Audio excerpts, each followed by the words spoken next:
오늘은 하나님의 꿈을 품고 앞으로 나아가라는 제목으로 하나님의 말씀을 전하도록 하겠습니다. 지난 한 해는 코로나19로 인해서 전 인류가 역사상 가장 힘든 해를 보냈다라고 해도 과언이 아닙니다. 정치, 경제, 사회, 문화, 교회 등 이 모든 영역에서 극심한 타격을 입었습니다. 그런 점들을 고려해 볼 때 참 우리 교회가 이렇게 아름다운 비전 센터를 완공하게 된 것은 기적 중에 기적이요, 은혜 중에 은혜임을 고백합니다. 그런데 이 코로나로 인한 이 어려움도 쉽지 않지만은 이로 인해서 더 심각하게 부각되는 한 가지 사회적인 현상이 있는 것 같아요. 바로 사람들의 삶에 희망을 잃어버리고 방황하고 있다라고 하는 겁니다. 꿈도 목표도 없이 그냥 살아가는 거죠. 그냥 걸어가니까 걸어가는 거예요. 버티니까 버티는 것, 그렇게 살아가는 겁니다. 물론 이 포스트 코로나 시대를 예측하는 것은 정말 쉬운 것이 아닙니다. 전문가들의 이 소견을 들어봐도 그냥 뭐 거기에서 거기인 것 같아요.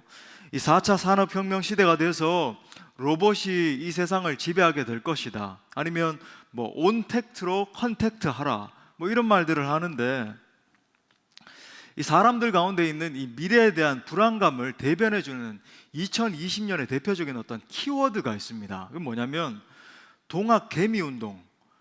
여러분 들어보신 분들 있을 겁니다. 옛날에 이제 동학 운동, 동학 이제 민중 운동이라고도 하고 농민 운동 뭐 이렇게도 이야기를 하는데, 여러분 이 동학 개미 운동, 그래서 사람들이 이 주식에 투자하기 시작한 거예요. 특히 이제 한 3월이나 한 4월, 5월 이렇게 지나면서 그때부터 막 개미라고 부르죠. 그러니까 개인들이 갑자기 막 주식에 투기죠. 사실은 투자가 아니라, 건강한 투자가 아닙니다. 투기를 하기 시작을 하는데, 이건 뭐냐면 일확천금을 노리는 사람들의 심리가 있는 거예요. 내 월급만으로는 이제 살 수 없겠구나, 내가 한번 일확천금을 벌어보자. 여러분 이건 사실 정말 안타까운 겁니다. 여러분 역사가 증명해 주는데 주식 투기한 사람들 대부분이 여러분 정말 인생이 고달파졌습니다. 거기에 성공한 사람은 워런 버핏급 정도 되지 않으면 여러분 실패하는 거예요. 사람들이 삶이 얼마나 각박하고 어려운지를 보여주는 그런 대목입니다. 물론 여러분 우리가 미래를 예측하고 열심히 준비하는 것도 중요할 수 있어요. 하지만 여러분 믿음의 사람에게는 가장 중요한 것이 있습니다. 바로 믿음으로 하나님의 꿈과 비전을 품는 것입니다. 하나님은 이 고난의 시간을 어려움으로 받아들이는 어떤 비관주의자가 아니라 고통도 기회로 만드는 긍정적인 믿음의 사람을 찾고 계십니다. 이 오스왈드 샌더스는 그의 책 이 영적 지도력에서 이렇게 말했어요. 비관주의자가 위대한 지도자가 된 적은 없었다. 비관주의자는 주어진 모든 기회를 어렵게만 바라본다. 그러나 낙관주의자는 모든 어려움을 기회로 삼는다. 여러분 우리가 믿는 하나님은 좋으신 분이십니다. 그 좋으신 하나님을 믿음으로 바라보고 앞으로 전진해 나아가면 된다라고 하는 거예요. 하나님께서는 약속의 땅 가나안을 눈앞에 두고 두려움 가운데 있던 이 여호수아에게 이렇게 말씀하셨습니다. 오늘 본문 5절부터 6절에 보니까 내 평생에 너를 능히 대적할 자가 없으리니 내가 모세와 함께 있었던 것 같이 너와 함께 있을 것임이니라. 내가 너를 떠나지 아니하며 버리지 아니하리니 강하고 담대하라. 너는 내가 그들의 조상에게 맹세하여 그들에게 주리라 한 땅을 이 백성에게 차지하게 하리라. 여러분 이것은 당시에 여호수아에게 주신 말씀이기도 하지만 이 어려운 때를 통과하고 있는 저와 여러분, 우리에게도 주시는 말씀입니다. 새해를 시작하는 여러분 기억하십시오. 하나님이 우리와 함께 계시기 때문에 우리가 강하고 담대할 수 있는 것입니다. 그래서 여러분 오늘 우리가 본문을 통해서 세 가지를 교훈 삼기를 원합니다. 여러분 우리 장로님 기도해 주신 것처럼 정말 내가 이 새해를 걸어가면서 이 말씀을 꽉 붙잡아야 되겠다, 이렇게 가슴에 새기면서 이 새해를 시작할 수 있길 바랍니다. 자, 첫 번째는요, 하나님이 주시는 분명한 목표를 가지라는 거예요. 우리 한번 따라 합시다. 하나님이 주시는 분명한 목표를 가지라. 여러분 새해 하나님이 정말 우리에게 원하시는 것이 무엇이냐면 분명한 목표를 붙잡아야 된다라고 하는 겁니다. 여러분 반대로 설명을 하자면 목표가 없는 인생은 방황하는 인생이에요. 오늘 3절과 4절에도 보니까 이렇게 말합니다. 내가 모세에게 말한 바와 같이 너희 발바닥으로 밟는 곳은 모두 내가 너희에게 주었노니 곧 광야와 이 레바논에서부터 큰 강 유브라데 강까지 해쪽 속의 온 땅과 또 해지는 쪽 대해까지 너희의 영토가 될 것이다.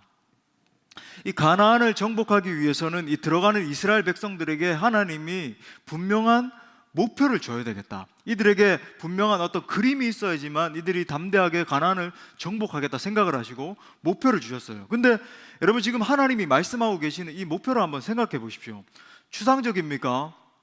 그렇지 않아요. 매우 구체적입니다.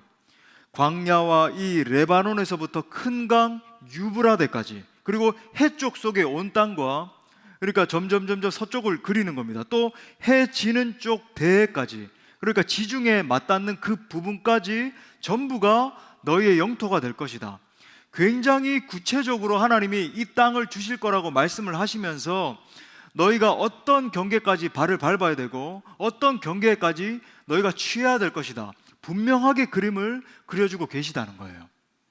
마찬가지입니다. 여러분, 우리가 인생 가운데 성공하는 인생으로 살아가기 위해서도 목표가 분명해야 된다라고 하는 겁니다. 우리가 하나님 나라를 선포하고 취하는 인생을 살기 위해서 그냥 그리멍텅하게 그냥 걸어가는 것이 아니라 분명하게 하나님이 우리 가운데 주신 그 목표를 향해서 달려가기 위해서는요, 하나님이 우리 가운데 주시는 그 꿈과 소망이 뚜렷해야 된다라고 하는 겁니다. 새해를 시작하는 여러분, 아마 여느 때와 같이 여러 가지 목표를 세우기도 하고 계획을 세울 것입니다. 근데 이 계획을 살펴볼 때 추상적일 때가 많다라고 하는 거예요. 내가 정말 새해에는 열심히 살아야지. 여러분, 근데 열심히 사는 그 태도 중요합니다. 내가 정말 열심히 살아야 되겠다, 진짜로 열심히 살아야 되겠다. 근데 여러분, 어떻게 열심히 산다는 거예요? 내가 새해에는 정말로 열심히 신앙생활을 해야지. 여러분, 그것도 정말 좋은 태도입니다. 근데 어떻게 신앙생활을 하겠다는 겁니까? 물론 이런 결심도 중요하겠지만 여러분, 기도하는 가운데 구체적인 목표를 세우는 것이 중요하다는 거예요. 가령 어떤 분이 내가 정말 새해에는 하나님과 더 친밀함을 누리길 원한다. 목사님이 하나님이 정말 우리 가운데 가까이 계시고 그 하나님과 친밀함을 누리는 것이 중요하다, 성령의 음성을 듣는 것이 중요하다 말씀하셨으니까 나도 그렇게 되길 원한다, 그러는 분들이 계실 수 있어요. 근데 여러분, 거기에 머물면 안 됩니다. 목표를 구체적으로 세워야 돼요. 가령 이런 것도 생각해 볼 수 있겠죠. 내가 기본적으로 매일 아침마다 아침을 시작하면서 묵상을 하겠습니다. 아니면 내가 적어도 지금까지는 이제 새벽 예배를 하지 못했는데 적어도 이제는 올해는 일주일에 3회 이상은 새벽 예배 하겠습니다.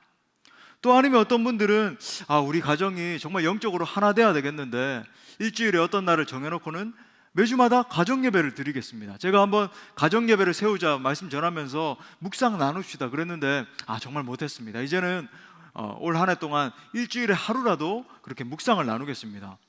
아니면 공부하는 어떤 여러분들이 성인도 마찬가지죠. 영적인 목표를 세우는 거. 그러면 여러분, 신앙 서적을 내가 일주일에 한 권을 읽겠습니다. 1년에 한 권도 못 읽었는데요. 그럼 되는 한 달에 한 권 읽겠습니다. 세우시기도 하고. 아니면 우리 공부하는 학생들이 있습니까? 그냥 내가 열심히 해야지, 그게 아니라 내가 하루에 한 5시간은 개인 자습하는 시간을 가져야 되겠다. 1시간도 못 했는데요. 그럼 3시간 하는 거예요. 3시간은 하겠습니다. 구체적으로 여러분 목표를 세우라는 겁니다. 러셀 코넬 박사는 템플 대학교를 설립한 아주 대단한 학자입니다. 그의 조사에 의하면 1차 세계대전이 끝날 무렵에 미국의 이 백만장자의 수가 4,043명이었다라고 합니다. 그 중에서 이 고등학교 이상 학교를 졸업한 사람은 불과 69명밖에 없었다라고 그래요. 소위 학문적으로 많이 배우지 못했음에도 불구하고 이들이 백만장자가 된 것입니다. 근데 그들을 추적해서 이제 조사를 한 거예요. 보니까 그들이 백만장자가 되기까지 돈이라든지 아니면 교육이라든지 정규 훈련에 있어서 일반적인 사람들과 이렇게 비교해도 부족한 사람들이 많았다라는 거예요. 근데 이 코넬 박사는 그들의 생애가 평범한 다른 사람들과 다른 점을 한 가지 발견을 했습니다. 그건 뭐냐면 그들이 분명한 목표를 가지고 그 목표에 따라서 철저하게 걸어갔다는 거예요. 충분한 교육의 기회를 가지지도 못했고, 또 그들의 집안을 살펴볼 때 뭐 돈이 더 많았다든지 뭐 그런 것도 아니었지만은 그들의 가슴 속에 인생을 살아가는 목표가 뚜렷했다라고 하는 것입니다. 그 연구의 결과로 마음속에 뚜렷한 목표를 가지고 있는 그것을 위해서 전력 투구하는 사람만이 성공적인 삶을 살 수 있다라고 하는 책을 기록한 겁니다. 새해를 시작하는 성도 여러분, 지금도 늦지 않았습니다. 이제 시작했으니까 여러분 늦지 않았어요. 하나님 앞에 여러분 깊이 기도하는 가운데 새해를 맞이해서 그죠? 정말 내일도 기도하고 좀 이렇게 며칠간 더 기도하는 가운데 새해에 분명한 목표를 붙들 수 있기를 바랍니다. 영적인 성공도, 가정과 사업의 성공도, 또 그리고 사역에 있어서 성공도 이것에서부터 시작하는 것입니다. 자, 그리고 이제 큰 두 번째로 새해 하나님 우리에게 원하시는 게 뭐냐면, 특별히 여러분 하나님의 말씀을 붙들고 나아가십시오. 우리 한번 또 따라합시다. 하나님의 말씀을 붙들고 나아가라.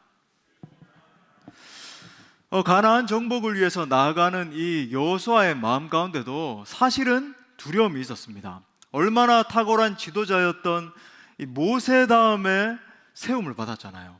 얼마나 두렵고 떨렸겠습니까? 하나님과 가장 친밀했던 사람, 율법의 사람, 그 모세를 뒤이어서 하나님의 이 일을 감당해야 되는 것, 당신의 백성을 이끌어야 된다는 것, 큰 부담이었고 그래서 두려웠어요. 그렇기 때문에 하나님께서 지금 여호수아서 1장에서 여러분 너무 잘 아시는 것처럼 강하고 담대하라, 여호수아야 너가 강하고 담대해야 돼, 강하고 담대하라 계속 말해주고 계시는 겁니다. 그러면서 그냥 이렇게 강하고 담대하라만 말씀해 주시는 것이 아니라 승리의 비결을 한 가지 말씀해 주시네요. 자, 8절에 보니까 이렇게 말합니다. 우리 다 같이 한번 8절 말씀 읽어보겠습니다. 시작. 이 율법책을 내 입에서 떠나지 말게 하며 그 안에 기록된 대로 다 지켜 행하라. 그리하면 내 길이 평탄하게 될 것이며 내가 형통하리라. 그러니까 이 하나님의 말씀인 율법책, 그러니까 지금으로 따지면 그때는 율법책밖에 없었기 때문에 율법책이지만 지금은 성경 66권 하나님의 말씀이죠. 이 하나님의 말씀을 묵상하면서 그것을 지키며 나아갈 때 너의 모든 길이 형통하게 될 것이다 말씀해주고 계신다는 거예요. 여러분, 실제로 하나님의 말씀은 우리의 모든 것을 새롭게 하는 능력이 있습니다. 하나님의 말씀이 한 사람에게 임하게 되면 그 말씀은 우리의 성품과 우리의 전 삶을 새롭게 합니다. 또한 이 하나님의 말씀은 우리의 생각과 언어를 새롭게 창조하는 능력이에요.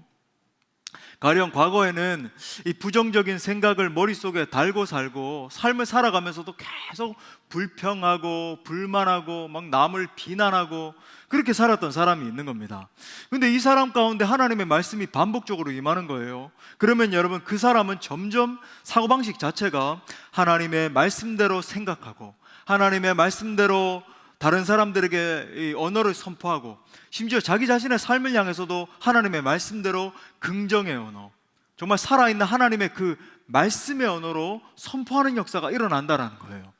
예전에는 이것이 문제입니다, 저것이 문제입니다, 자신을 바라보면서도 나는 안 돼, 나는 왜 태어났니, 공부도 못하는 게 나는 못난 사람이야, 온갖 핀잔을 주고 비난하고 그랬던 사람이 하나님의 말씀이 계속적으로 임하기 시작하니까 하나님, 나는 잘 될 사람입니다, 나는 정말로 하나님 앞에 크게 영광 올려드릴 사람입니다, 교회를 바라보면서도 우리 교회는 하나님 앞에 잘 될 것입니다, 하나님 앞에서 위대한 교회입니다, 다른 사람을 바라보면서도 당신은 정말로 하나님의 사람입니다, 당신의 인생을 통해서 하나님이 영광 받으실 것입니다, 그렇게 선언하는 사람으로 바뀌어지게 된다라고 하는 거예요.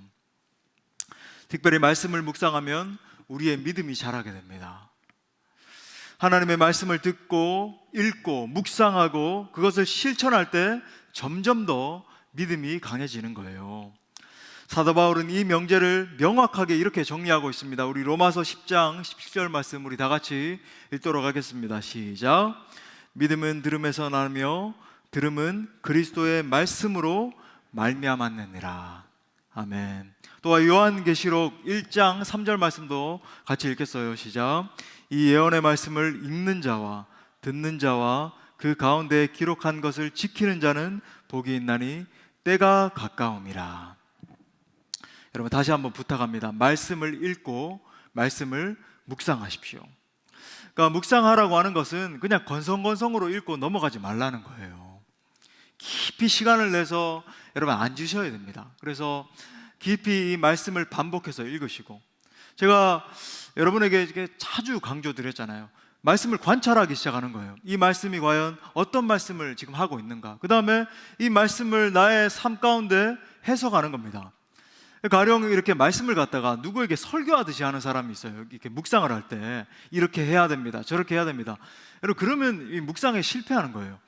이 묵상을 하는 목적은 내 삶이 먼저 변화되기 위해서 하는 겁니다. 그래서 하나님 내게 이렇게 말씀하십니다. 그런데 내 삶을 이렇게 살지 못했습니다. 하지만 하나님 말씀대로 이렇게 살아가겠습니다. 그렇게 묵상하는 거예요. 그리고 마지막으로 적용을 하는 겁니다. 구체적으로 하나님 제가 이 말씀대로 이렇게 실천하는 삶을 살아가겠습니다.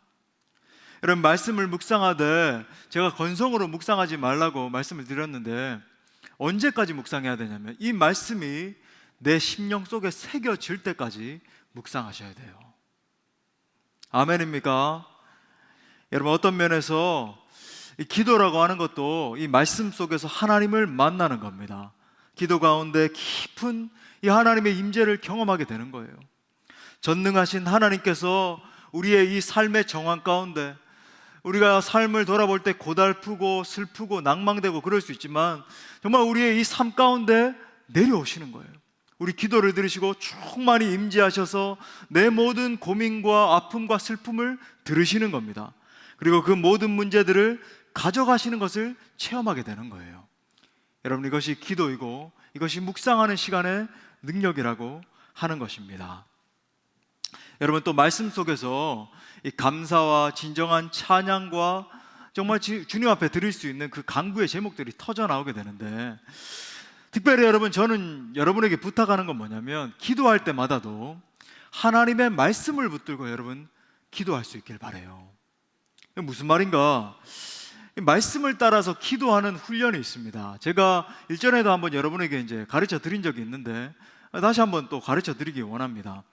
이 렉시오 디비나라고 하는 영성 훈련이 있어요. 여러분 한번 따라해 보겠습니다. 렉시오 디비나. 라틴어인데 무슨 말이냐면 거룩한 읽기라고 하는 거예요. 거룩한 읽기.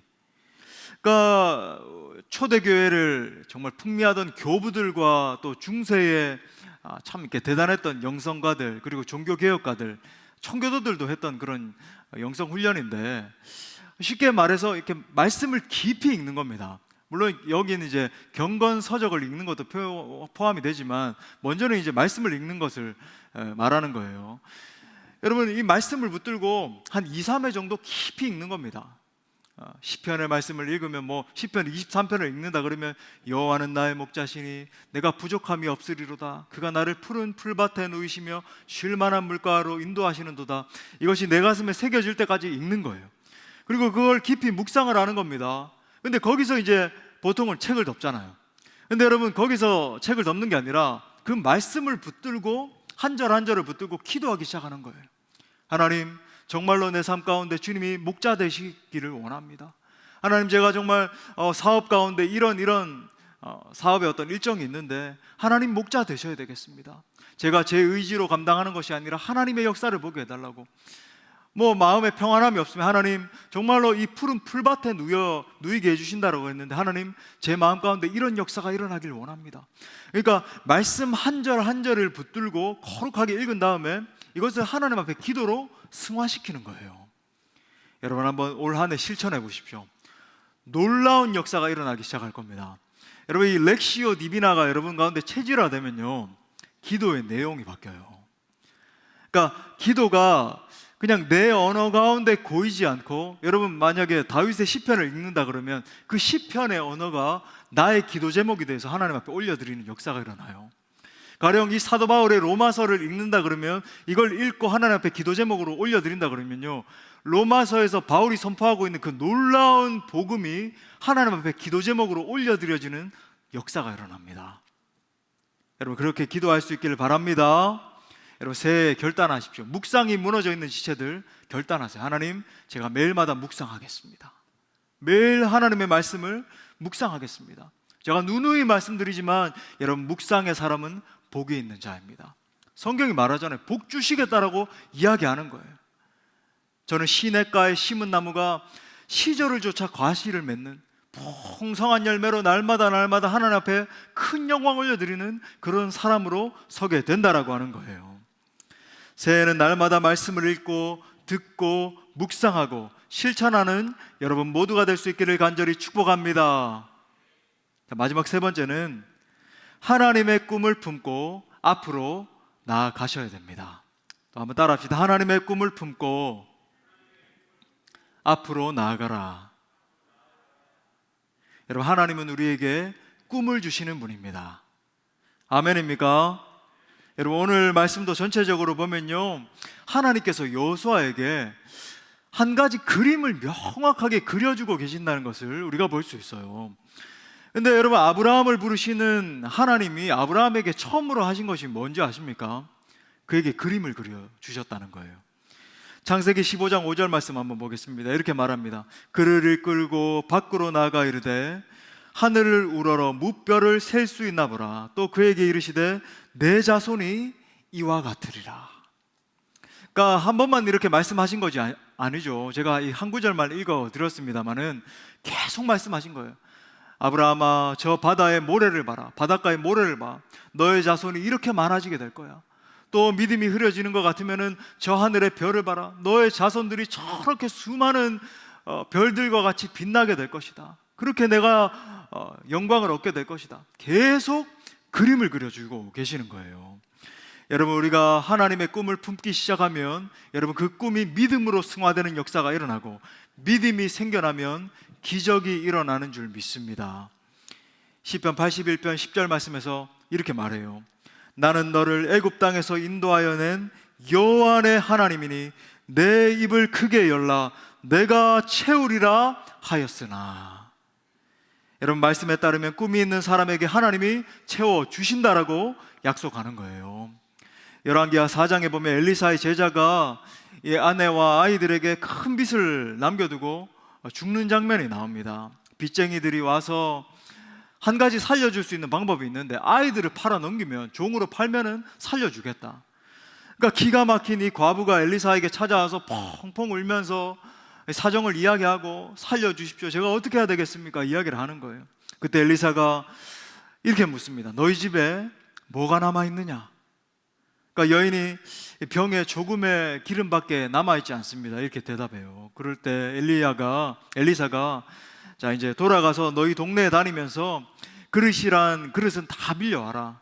그리고 그 문을 닫은 다음에 그 병에다가 기름을 다 채워 넣으라고 말을 하는 겁니다. 그 말씀에 따라서 온 동네의 그릇을 빌려와서 두 아들과 함께 문을 닫고 기름을 이제 빌려온 그릇에다가 열심히 이제 담기 시작하는 거예요. 근데 이렇게 보니까 분명히 정해진 기름이 있었는데 다른 병에다가 담으니까 그게 차고 넘치고 또 담으니까 또 차고 넘치는 역사가 일어나고 계속 부어도 차고 넘치는 역사가 일어나는 거예요. 그 어머니가 기름이 자꾸 나오니까 더 그릇을 가져와라 하니까 이 두 아들이 어머니 이제는 더 이상 기름 부을 그릇이 없습니다. 이렇게 이야기했을 때 나오던 이 기름이 멈췄습니다. 그러니까 엘리사에게 가서 그 일을 말하니까 그 기름을 팔아서 빚을 갚고 나머지 것은 생활비에 사용해라 이렇게 말을 한 거예요. 여러분 이 이야기가 무엇을 이야기해 주는지 아십니까? 하나님은 응답의 기름을 주시되 그릇이 있어야 응답의 기름을 주시는 거예요. 우리가 기도할 때 성령님이 역사하시면 응답하시는데 그 응답을 받기 위해서는 그릇이 있어야 되는 겁니다. 내 마음과 인격과 삶에 하나님의 보배를 담을 만한 그릇이 준비되어 있어야 하나님의 복을 담을 수 있는 거예요. 빌립보서 2장 13절 말씀에서도 이렇게 말합니다. 너희 안에서 행하시는 이는 하나님이시니 자기의 기쁘신 뜻을 위하여 너희에게 소원을 두고 행하게 하시나니. 하나님은 우리의 마음속에 꿈을 주시고 그 꿈을 통해서 역사하시는 것입니다. 이 시간 성령 하나님 앞에 여러분 한번 기도해 볼 수 있길 바라요. 하나님, 정말 2021년을 시작하는 시점이 있는데 하나님, 제게 원하시는 것이 무엇입니까? 제가 어떤 꿈을 품고 하나님 나라를 취하면서 달려가길 원하십니까? 여러분 한번 질문해 보십시오. 여러분, 이렇게 기도하면 성령님은 여러분의 마음마다 꿈을 부어주실 거예요. 소원을 부어주실 겁니다. 우리가 그 소원을 가지고 기도하기 시작하고, 하나님, 저의 마음 가운데 이 꿈을 부어주시고 이 비전을 부어주셨으니 하나님, 제가 이것을 취하기를 원합니다. 기도하면서 달려나갈 때 결국 여러분의 삶 가운데 하나님의 역사가 이루어지는 것입니다. 사랑하는 형제자매 여러분, 새해에 특별히 여러분 영적인 부흥의 꿈을 품고 기도할 수 있길 바랍니다. 정말 이 시대를 영적 시각을 떠서 분별해 볼 때 마지막 중에 마지막 때라고 할 수 있을 것 같아요. 이 시대적인 현상들을 바라볼 때 주님 오실 날이 머지않았음을 보게 됩니다. 영적인 전쟁이 치열해요. 사단은 어떻게 해서든지 예수 믿는 우리를 넘어뜨리려고 하고 있습니다. 또 믿지 않는 자들에게는 온갖 수단을 다 동원해서 예수님 앞에 가까이 오지 못하도록, 우리 한국을 공격하는 것을 봐도 여러분, 이제 1월 1일부터 기가 막힌 건 뭐냐면 이제 낙태법이 이제 폐기가 완전히 돼버렸어요. 어린 아이를 갖다가 태 속에 있는 아이를 갖다가 그냥 뭐 합법적으로 죽일 수 있는 그런 시대가 돼버렸고, 또 더 나아가서는 이 교회의 이미지를 점점 무너뜨리는 언론이 더 그렇게 일하고 있는 것 같은데, 물론 우리가 뭐 방역을 잘해야 된다, 그건 뭐 더 할 나위 없습니다만은, 그걸 말하는 것이 아니라 공격들이 있는 것 같아요. 여러 가지 어려움을 겪고 있는데, 여러분, 이 마지막 때에 우리가 강한 그리스도의 군사들로 설 수 있는 비결이 있습니다. 유일한 비결이에요. 정말로 세상을 거스르고 이 마지막 때에 수많은 영혼들을 주님 앞으로 돌아오게 할 수 있는 비결이 있어요. 바로 저와 여러분이 성령의 사람으로 서는 것입니다. 성령 충만 받는 거예요. 하나님은 말세에 남종과 여종들에게 성령을 부어주시겠다라고 약속하셨습니다. 사도행전 2장 17절 말씀 우리 다시 한 번 더 읽어볼까요? 시작. 하나님이 말씀하시기를 말세에 내가 너희 자녀들은 예언할 것이요 너희 젊은이들은 환상을 보고 너희 늙은이들은 꿈을 꾸리라. 여러분, 지금 성령님이 임하시면 자녀들이 예언한다라고 이야기를 했는데, 이 말은 자녀들에게 이 선지자의 영이 임한다라고 하는 거예요. 그러니까 선지자들처럼 이 시대를 조망해 보면서 자녀 세대들이 일어나서 하나님의 뜻은 이것입니다, 하나님 우리의 이 시대 가운데 원하시는 것은 바로 이것입니다 외치는 놀라운 역사가 일어난다라고 하는 거예요. 여러분, 이 시대의 자녀들을 보십시오. 하나님의 뜻이 무엇인지 분간을 못 하잖아요. 게임 중독에 빠져 있고 미디어 중독에 빠져 있고, 근데 자녀들이 믿음의 눈을 들고 일어나서 이 시대 가운데 하나님이 원하시는 것은 이것입니다 외치는 역사가 일어난다는 거예요. 자, 성령님이 임하시면은 젊은이들이 환상을 본다라고 이야기를 했는데, 이 말은 뭐냐면 젊은이들이 하나님이 부어주시는 하나님 나라의 거대한 비전에 붙들린 바 되게 된다는 거예요. 쉽게 말해서 마치 요셉과 같은 하나님의 사람으로 서게 된다. 여러분, 그거 아십니까? 여러분, 야곱의 12아들들 중에서 꿈의 사람, 정말 하나님께서 열어주시는 꿈을 품은 사람은 요셉 한 사람밖에 없었습니다. 여러분, 이거 영적으로 많은 걸 이야기해줘요. 마지막 때에도 정말로 하나님의 비전에 붙들림 받아서 하나님 나라의 환상을 바라보면서 달려가는 주의 젊은이들은 소수가 될 것입니다. 그러니까 청년들이 점점 더 사라져가고 있다, 정말 어디다 소망을 둬야 될지 모르겠다, 여러분 여기에 좌절할 게 아니에요. 여러분, 하나님은 소수에게 기름 부어주시고 정말로 이 소수의 젊은이들에게 하나님 나라의 환상을 보여주실 거예요. 그래서 그들을 일으켜 주실 겁니다. 여러분, 하나님이 어떻게 요셉을 사용했는지 원리를 생각해 보세요. 요셉에게 꿈을 부어주시고 결국 그 꿈대로 성취하게 하신 거예요. 사랑하는 우리 젊은이들 가운데, 특별히 우리 청년들과 청소년들과 다음 세대 모든 자녀들 가운데 하나님께서 하나님 나라의 비전을 부어주시기를 축복합니다. 여러분, 성령님이 임하시면 거대한 나라의 환상을 보게 되는 거예요. 제가 말씀드렸잖아요. 이 국제 YM의 총재였던 로렌 커닝햄이 어떻게 YM을 만들었는가? 예수 전도단, 그죠? 제가 10년 동안 섬겼던 단체인데, 여러분 지금 165개국의 선교사님들을 세계에서 가장 많이 파송한 선교단체 아니겠습니까? 어떻게 그런 일이 일어났는가? 하나님께서 로렌 커닝햄에게 환상을 보여주신 거예요. 기도하는 가운데 환상을 열어주셔서 거대한 파도가 5대한 6대주 가운데서 막 일어나기 시작했는데, 그 거대한 파도가 일어나더니 이 5대양 가운데로 막 뻗쳐나가서 나중에는 6대주 가운데 이 파도가 넘쳐나는 거예요. 그래서 6대주를 덮는 그 환상을 보게 된 겁니다. 그래서 일어나서 그게 60년대였어요. 하나님, 이 환상처럼 이루어질 줄 믿습니다. 선포하면서 기도하기 시작했는데, 여러분 수많은 젊은이들이 이 환상과 같이 일어나서 하나님의 꿈을 품고 온 열방 가운데 나가서 주의 복음을 외치는 역사가 일어난 거예요. 또 성령님이 임하시면 늙은이들이 꿈을 꾼다라고 했는데, 여러분 이건 어른 세대들도 하나님 나라의 꿈을 꾸게 된다라고 하는 말씀이에요. 여러분 생각해 보십시오.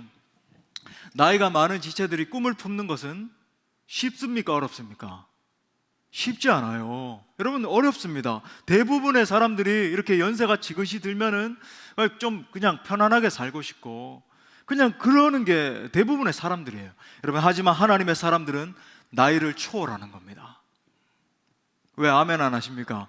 나이를 초월하는 거예요. 아멘입니까? 여러분 연세가 들더라도 하나님의 꿈을 품고 앞으로 전진해서 달려가는 거예요. 하나님, 제가 주님 앞에 주님 품에 안길 때까지 하나님 나라를 취하겠습니다.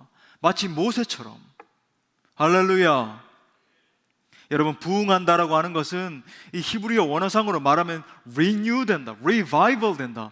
완전히 하나님의 영이 임하여서 내 중심 가운데로부터 생기가 임하는 역사가 일어나고 새롭게 소생하게 되고 죽었던 영혼 가운데 완전히 새롭게 살아나는 역사가 일어난다, 그런 말이에요. 여러분 부흥은 성령님이 비상하게 부어지는 것입니다. 그러니까 성령님이 오셔서 온 교회를 휘저어 놓으시는 거예요. 그러면 여러분 죽었던 영혼들이 살아납니다. 잠자던 영혼들이 깨어 일어나는 역사가 일어나요. 혼적인 영혼들이 깨어나서 영적인 영혼들로 세워지는 역사가 일어나는 거예요. 여러분 이 혼탁한 세대를 극복해내고 브레이크트루, 정말로 그들을 정복하고 하나님 나라를 선포할 수 있는 비결, 여러분 우리 가운데 성령이 부어지는 것입니다. 정말로 죽어가고 있는 영혼들 한탄하고 있는 것만이 여러분 이 대수가 아니라 그들이 깨어 일어나서 하나님 나라의 비전을 바라보고 하나님 나라를 이 땅 가운데 선포할 수 있는 비결, 온 열방 가운데 나아갈 수 있는 그 비결이 무엇입니까? 그들의 심령 가운데 불이 많은 거예요. 부흥이 일어나는 겁니다. 저와 여러분이 영적인 부흥의 꿈을 이 새해에 꿀 수 있기를 간절히 바랍니다. 이렇게 질문하는 그런 지체들이 있을 수 있을 것 같아요. 목사님, 코로나 시대인데 어떻게 부흥이 일어날 수 있겠습니까? 목사님, 지금 세대를 보세요. 무슨 성령이 부어지고 지금은 이제 성령의 기름 부으심이 적하는 그런 시대인데, 여러분 영적인 위기이기 때문에 우리는 하나님의 부으심을 기대할 수 있는 거예요. 19세기 위대한 설교가 찰스 스펄전이 이렇게 말했습니다. 내가 이제 끝났다고 생각하는 시점에서 그리스도께서 시작하신다. 자, 다시, 내가 이제 끝났다고 생각하는 시점에서 그리스도께서 시작하신다. 여러분 내가 더 이상 희망이 없기 때문에 예수 그리스도께서 시작하실 수 있는 거예요. 우리에게 더 이상 소망이 없기 때문에 전능하신 하나님의 역사를 기대할 수 있는 것입니다. 저는 여러분들이 새해에 영적인 꿈을 꿀 수 있기를 간절히 축복합니다. 어려울 때이지만 하나님께서 부어주시는 여러분 부흥의 새 꿈을 꿀 수 있기를 간절히 바라요. 말씀의 결론을 맺겠습니다. 믿음의 사람은 꿈의 사람입니다. 하나님은 꿈을 품은 자를 통해서 역사하십니다. 여러분 잘 아시는 헨리 포드는 이 꿈과 희망의 사람이었습니다. 미국의 자동차 왕인 헨리 포드는 어릴 때 굉장히 집이 가난했어요. 어머니가 돈벌이를 해서 생활을 했는데 굉장히 어려웠다라고 합니다. 그러다가 하루는 어머니가 너무 과로를 하셔서 뇌출혈로 쓰러지셨습니다. 병원에 가서 의사 선생님을 모시고 왔는데 어머니가 이미 이제 안타깝게도 세상을 떠난 후였어요. 헨리 포드는 땅을 치면서 통곡하면서 울었습니다. 그때 포드는 한 가지 생각에 사로잡히게 돼요.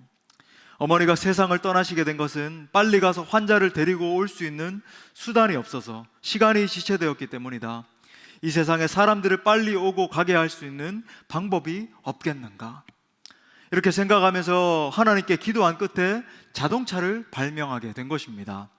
그 자동차를 만들어서 가히 전 세계의 이동 수단에 여러분 아시는 것처럼 혁명이 일어나게 됐잖아요. 지금도 디트로이트에 있는 포드 기념관에 가면 이렇게 적혀 있습니다. 헨리 포드는 꿈과 희망을 가지고 산 사람입니다.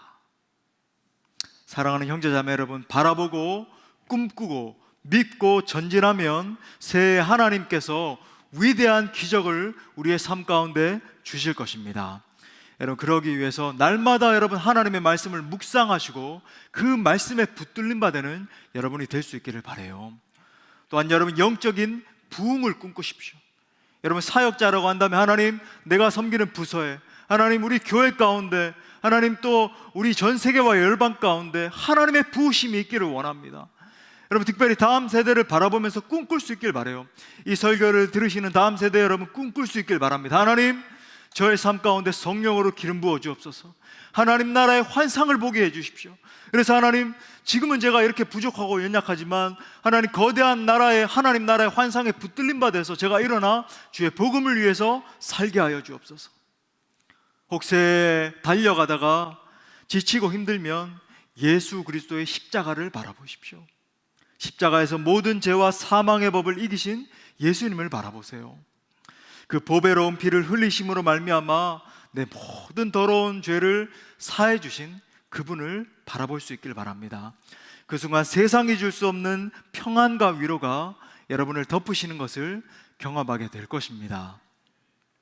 아무쪼록 2021년 새해에 하나님의 꿈을 품고 전진하는 여러분 모두 가운데 정말 성령께서 충만하게 임하셔서 여러분이 하나님 앞에 크게 영광을 드리는 모두가 될 수 있길 바라고, 또 우리 수원 동부교회 될 수 있기를 간절히 축원합니다.